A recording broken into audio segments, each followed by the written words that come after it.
প্রথমে চলে আসবেন আপনার ফোনে আসার পর আপনার ওটা ডাউনলোড করা আছে কোন জায়গায় দেখেন আমি ডাউনলোড করে রাখছি আপনাকে দেখাইতেছি। আমি চলে গেলাম মেমোরিতে আসার পর আমরা এখান থেকে ফোল্ডারটি খুঁজে করবো।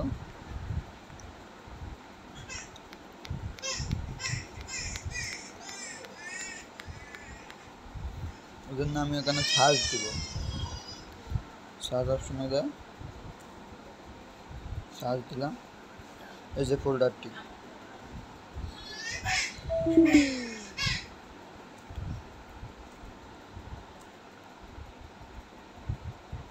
এখান থেকে চলে আসছে ডাউনলোড অপশনে আসার পর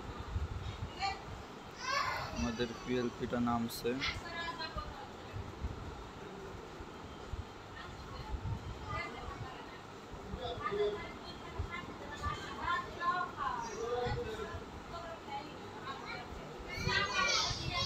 এই যে আমাদের ফাইলটি, এটা আমাদের ফাইল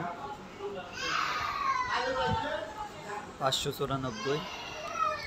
এখন আমরা সরাসরি চলে যাবো পিক্সেল ল্যাবে। দেখেন পিক্সেল ল্যাবে আসার পর এই যে থ্রি ডট আইকনে আসার পর এই যে ওপেন পিএলপি ফাইল এখানে ক্লিক করব। ক্লিক করার পর পিএলপিতে ক্লিক করার পর এখান থেকে ক্লিক করার পর আমরা এখান থেকে ডাউনলোড অপশনে চলে যাব। ডাউনলোড অপশনে যাওয়ার পর এখান থেকে ফাইলটি খুঁজে বার করব।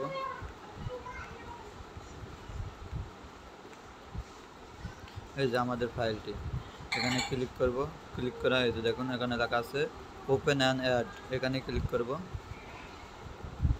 করার পর আমরা ব্যাক বাটনে ক্লিক করব। আর দেখুন আমাদের পিএলপি ফাইলটা এখানে সেভ হয়ে গেছে। দেখছেন, এর চেয়ে আর ভালো করে আপনাকে কি আর বুঝিয়ে দেব।